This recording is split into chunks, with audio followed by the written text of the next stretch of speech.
Good morning, lovely ladies. This is Sarah, and I cried this morning. I had an interesting thing happen to me that I wanted to share with you guys. So one of the things you may not know about me, even though I am a coach, I continually hire coaches for myself. Not in the area of toxic relationship recovery, though. If anyone knows more than me, I will be happy to pay them. I'd be thrilled to pay them to teach me more than I know.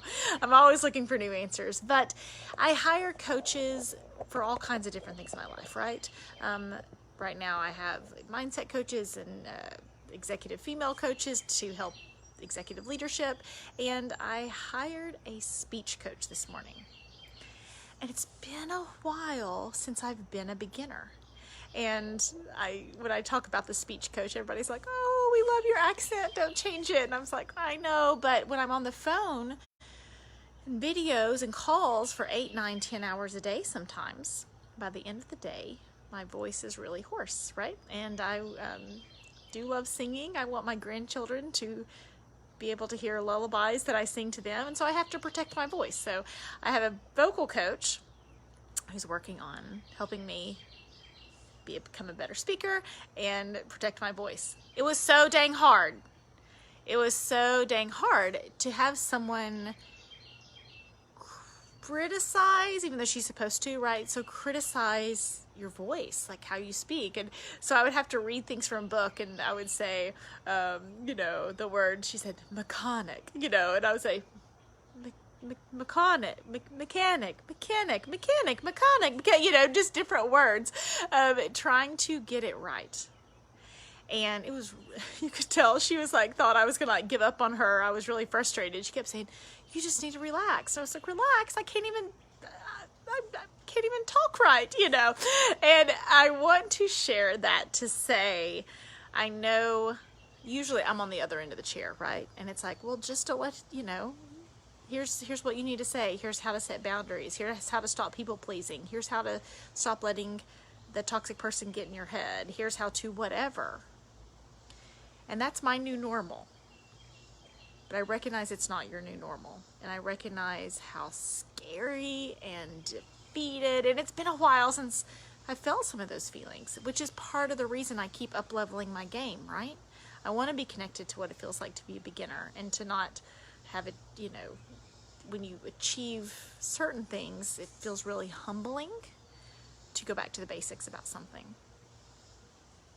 And so if any of you are afraid to be back at the basics, right?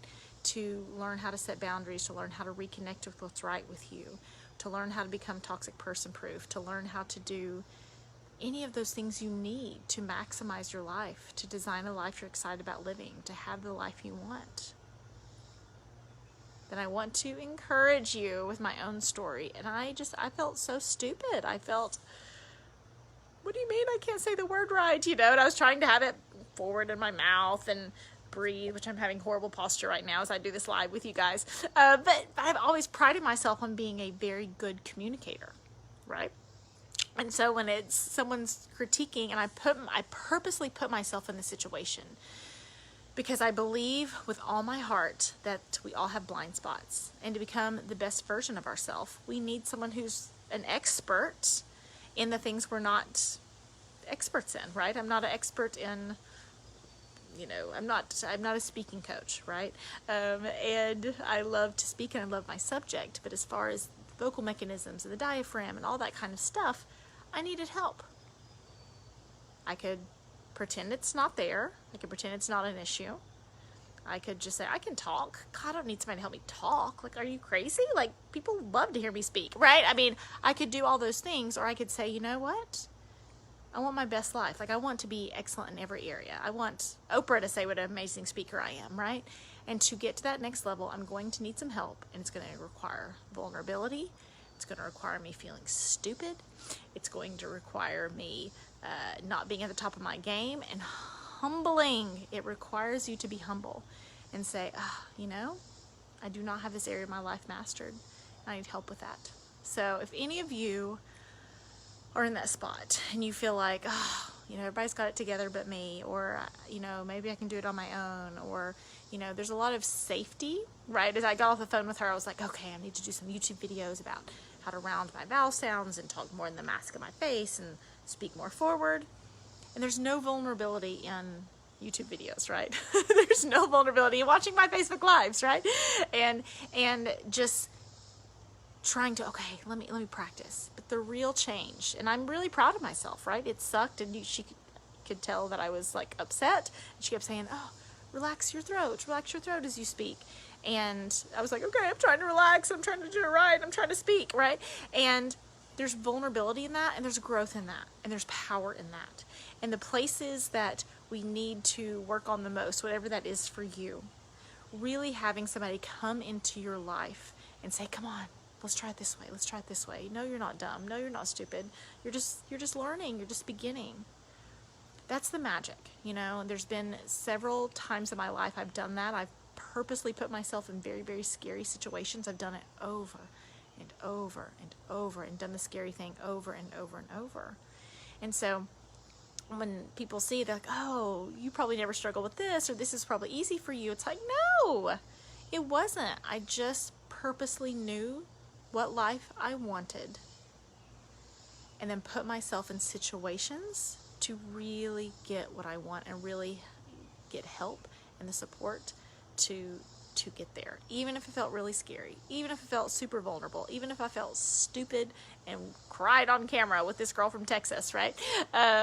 It still made me get to where I am today.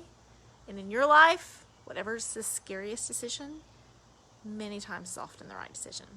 Hope that helps. And if I can help you, I promise I'm nice, you know, get past those vulnerabilities and scary places, you can send me a message or something like that. I think all the call spots are booked right now to get into the Wonderwoman program. But it's your life. It's my life. It's like, what do I want to make of it? Who do I want to be? And I want to be a person who is brave enough to make scary choices. I want to be a person who's not so proud that the areas of my life that I need help in, I'm willing to take it. I'm willing to take the criticism. I'm willing to show up for the scary bits, because that's who I want to be. And I hope that's who you want to be too, right? Have a great day.